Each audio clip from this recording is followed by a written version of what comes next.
Eu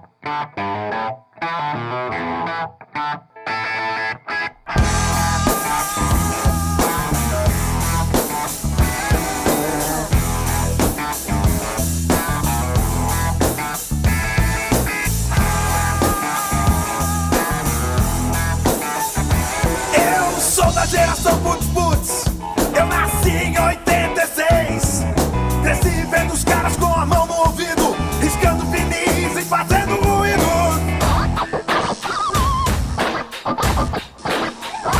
Gostei do tal do scratch e do som pesado das picapes. Foi naquela hora que eu me encontrei. Eu quero é ser DJ.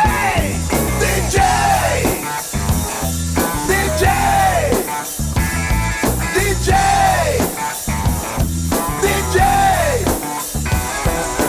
Mais um dia um mano me chamou pro show do tal de rock and roll. No palco tinha uns caras estranhos fazendo uns barulhos conhecidos.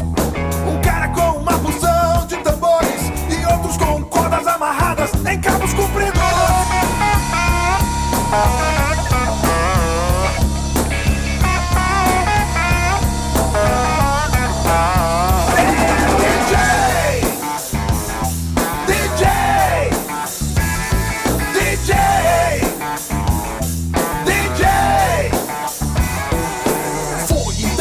Eu me toquei, quem cria os sons não é o DJ.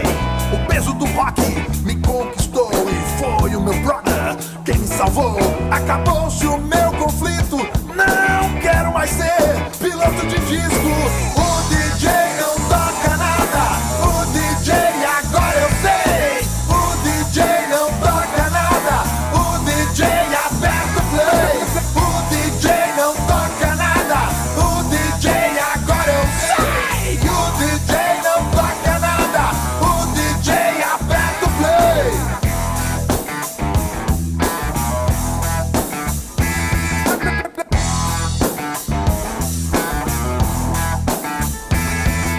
O DJ não toca nada, o DJ agora eu sei. O DJ não toca nada, o DJ aperta o play. O DJ não toca nada, o DJ agora eu sei. O DJ não toca nada, o DJ aperta o play.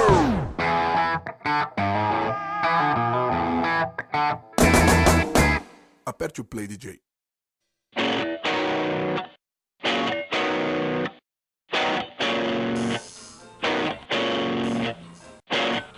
Antes do galo cantar, vou te negar 3 vezes.